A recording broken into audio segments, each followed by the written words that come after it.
Thank you. So my name is Helen Rotier. I'm just getting set up here. And like Dr. Heller mentioned, I'm a graduate student in the department at the University of Illinois at Chicago. I just earned my master's degree um, last year in June, and now I am working towards my PhD.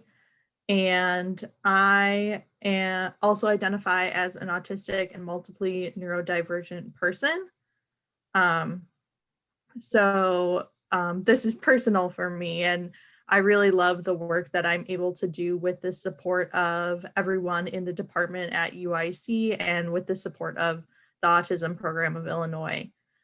So I'll be presenting on my master's research, which looks at facilitators and barriers of autistic and neurodivergent college students' experiences in post-secondary education.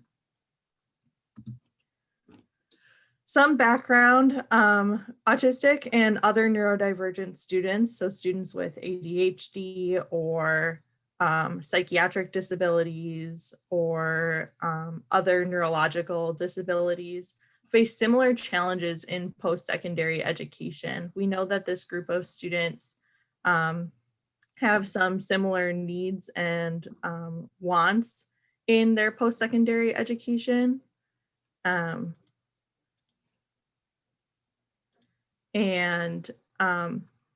We also know that these students have lower enrollment and completion rates than other students, including students with other disabilities like physical disabilities or sensory disabilities.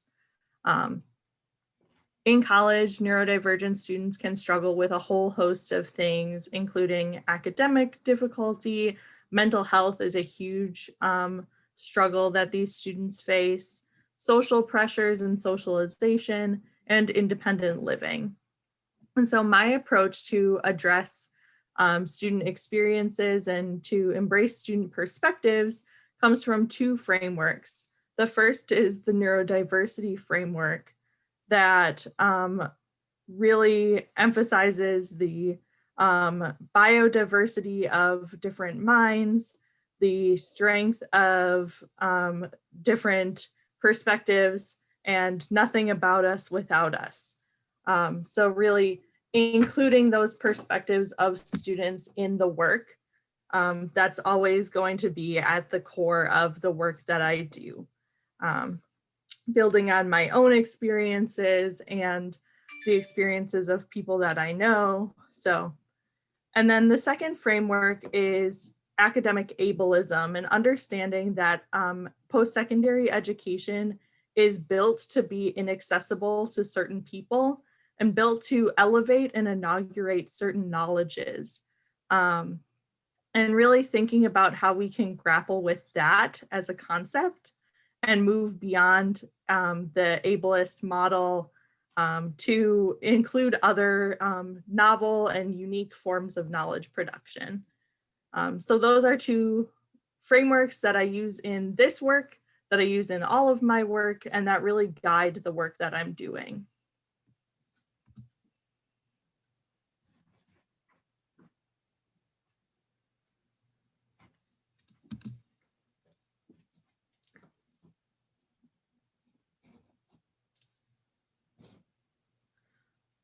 So I, in my first 2 years of grad school, conducted a survey called the Experiences of Autistic Post-Secondary Students Survey.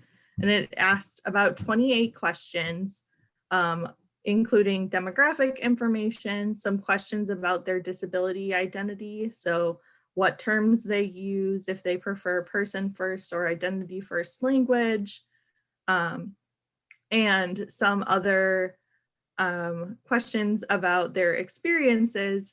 And then it ended with 3 open-ended questions. And I'm going to talk about 2 of those questions today that I included in my thesis research.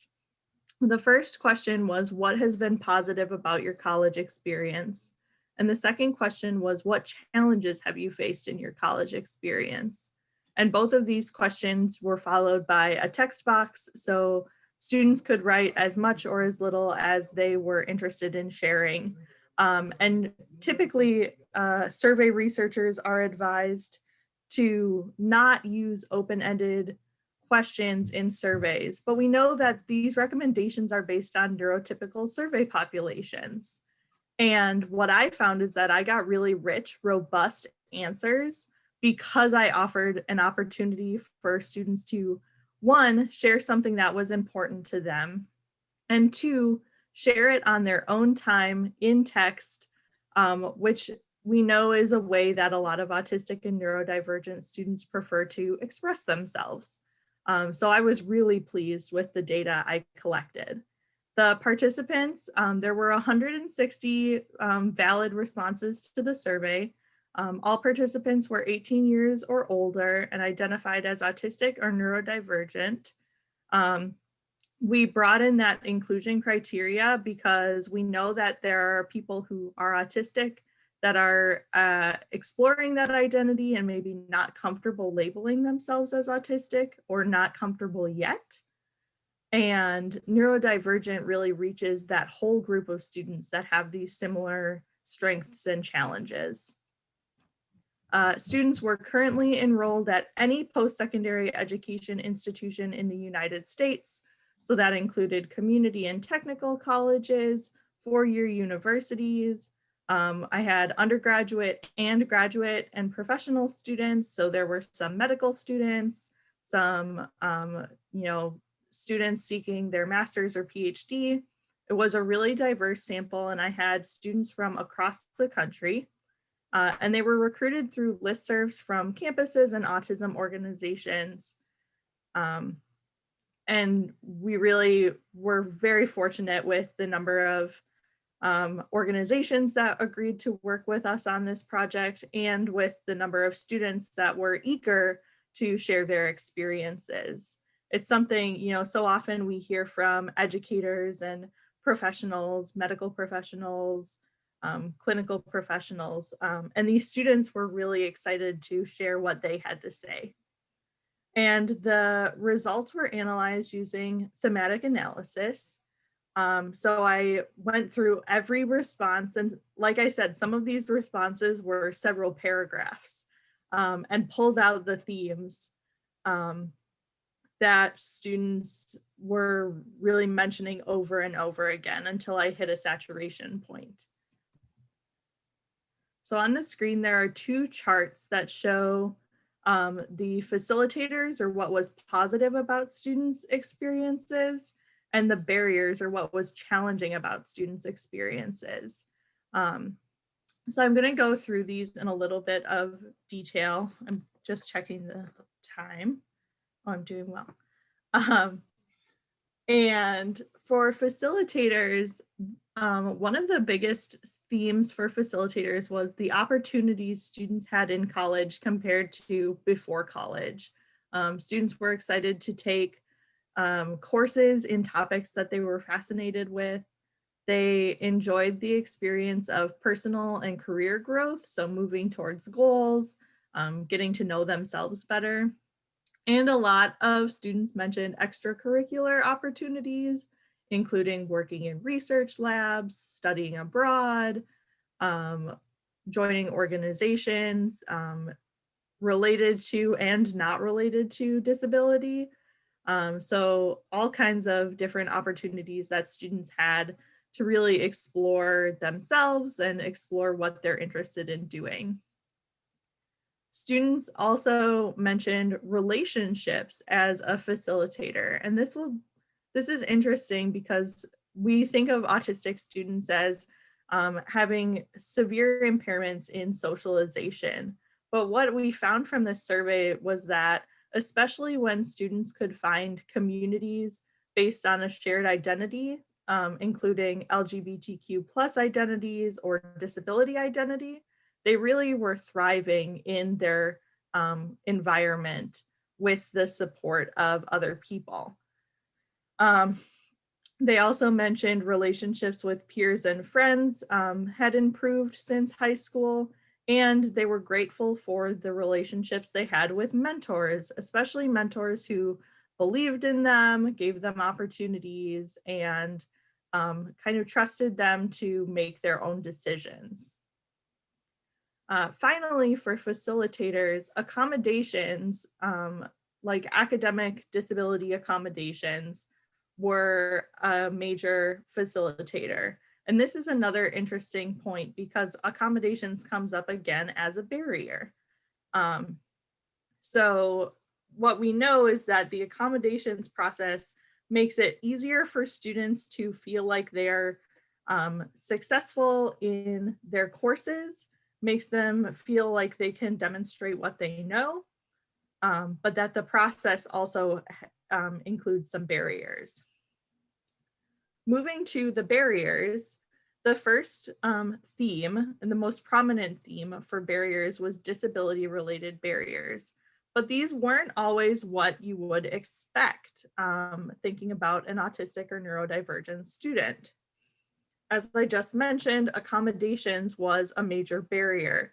And some of the same students who said accommodations helped them succeed in classes also said the accommodations process was very burdensome and ableist. They had trouble getting the documentation that they needed, especially because some institutions require that that documentation be within 3 years old. And if a student was diagnosed with autism when they were, 3 or 4 years old, and now they're 18, they don't have up-to-date paperwork, and it's hard to find adults who will, or it's hard to find providers who will complete that paperwork for an adult. So the accommodations process was the most common barrier that we found in students' responses. Students also mentioned instances of discrimination or ableism coming from professors, coming from their peers. Really the attitudes that people have about autism and about disability, especially on college campuses and in the workforce, really need to be improved. Mental health, as I mentioned at the beginning of the presentation, is a huge problem. We know that autistic young adults have higher rates of depression and anxiety, higher levels of social stress, and executive functioning was the other disability-related piece that students drew out. So students talked about having trouble with time management or having trouble completing different things because of motivation, attention, because they got distracted. So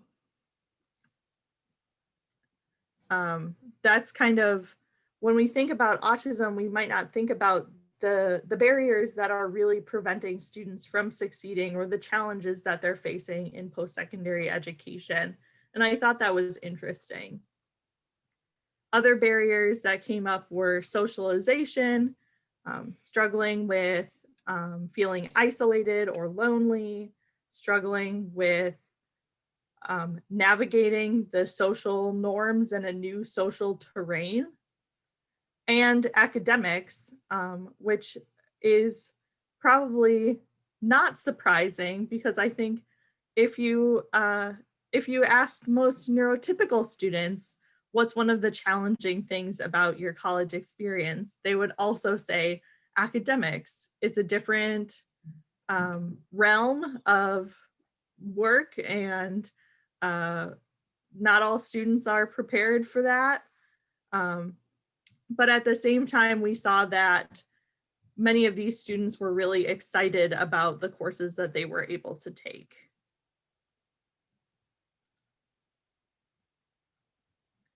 So I just want to highlight some things that I kind of mentioned when I was going over those results. First, that accommodations emerged as a facilitator and a barrier to student success. So we know that accommodations promote academic success and confidence, but the process is cumbersome and frustrating to students.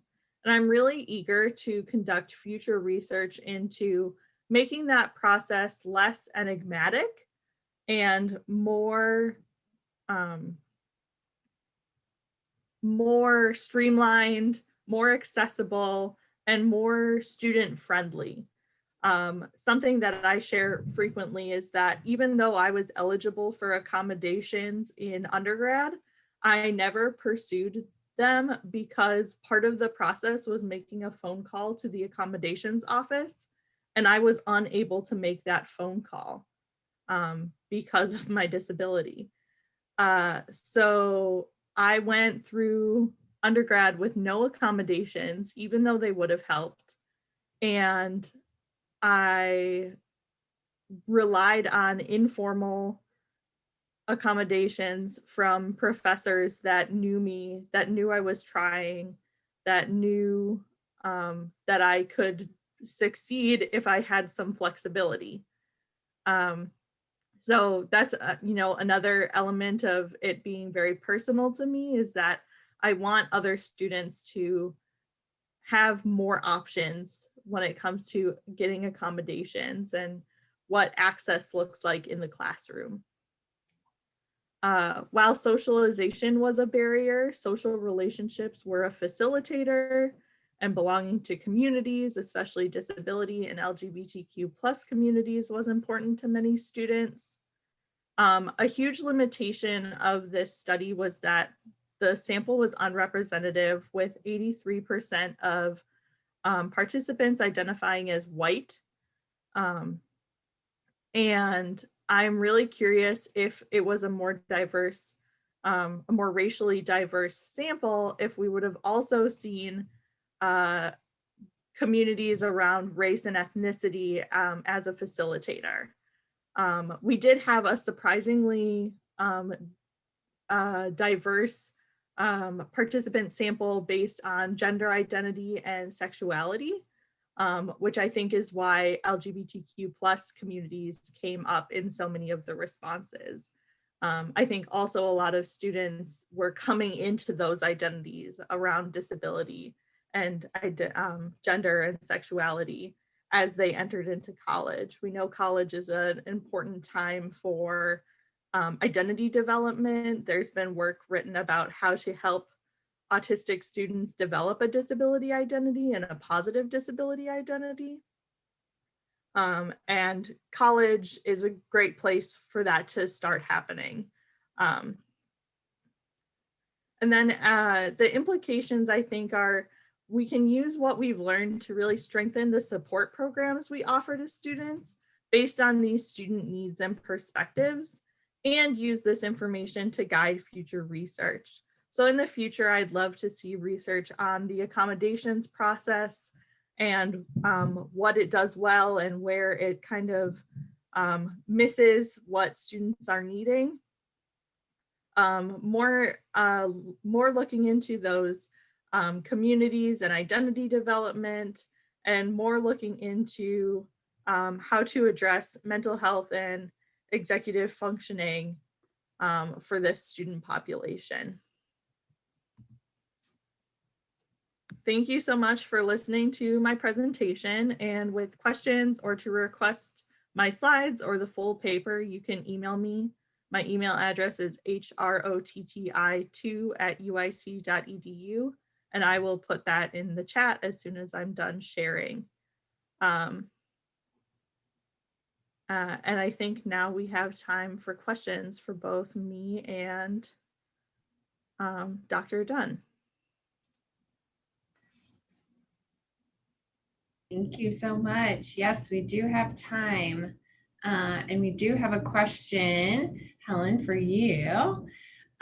Did your research find any connection between accommodations and supports available at a community college as compared to a larger four-year university? That's a really good question. So I haven't done any exploration of the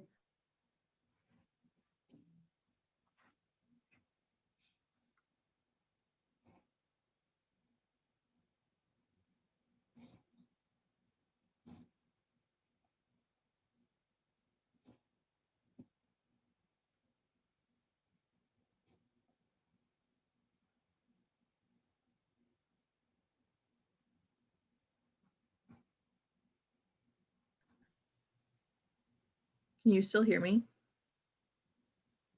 Now we can. You froze for a second. I'm just getting a spinning wheel. Your picture is kind of stuck, but we can hear you now. I'll keep talking and hope that you can hear me. Yes, thank you. Awesome. So that's something I could look at with the data I've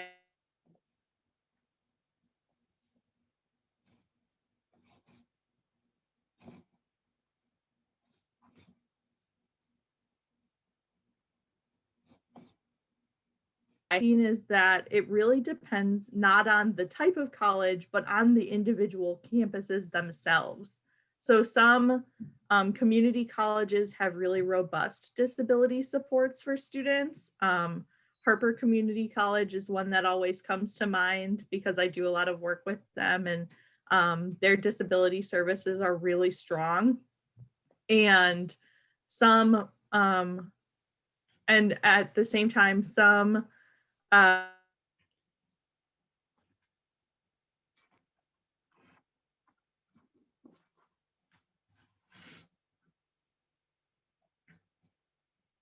and technical colleges and universities have really poor supports and services. So it really is very individual based on the campus, and it's something that we need to get better at across the board to make those services and supports more accessible and more available to students regardless of where they attend. One thing I'll share is that community colleges, we know, are a huge like landing zone for autistic students when they finish high school. And a lot of those students, the majority of autistic students who attend any post-secondary education, like 70%, attend community college at some point. So community colleges are a really important pipeline that allow students to get a taste of college while still maybe living at home, so that they're not thrown into this entirely new environment all at once. So I have a huge amount of respect and admiration for community colleges and how they support autistic and neurodivergent students.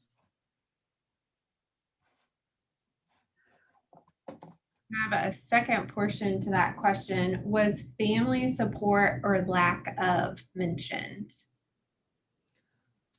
That's another good question. I did not get any information about family support except for what students volunteered. So I didn't ask explicitly about family support. It did not come up in many of the like the responses about peers and peer relationships and mentor relationships. So it wasn't mentioned as frequently as these other relationships that students are forming once they're in college. But I think, unsurprisingly, I think students that have greater family support are going to have, better experiences of post-secondary education.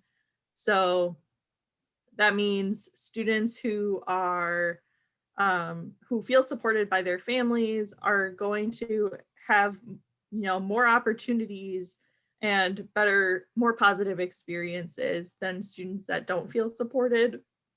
And another element of that I connects to some of the other work I do is helping parents make the transition from, being their students' advocate constantly, being in IEP meetings, being in the leadership role in advocacy, and really turning that over to the student as they hit transition age. And a parent can't do as much advocacy for a student in post-secondary education because of the way the post-secondary education system works.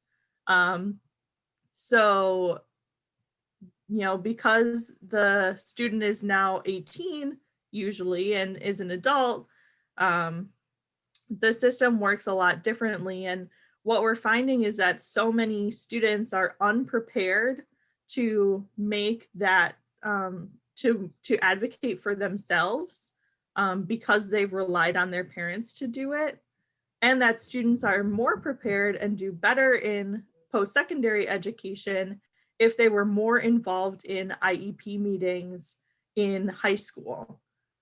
So that's something that I always encourage families to do is get those students into their IEP meetings. They might be totally bored, and that's okay because they're still witnessing the process. And when they go to college, they won't be, totally shocked at what it means to advocate for supports. Very good point.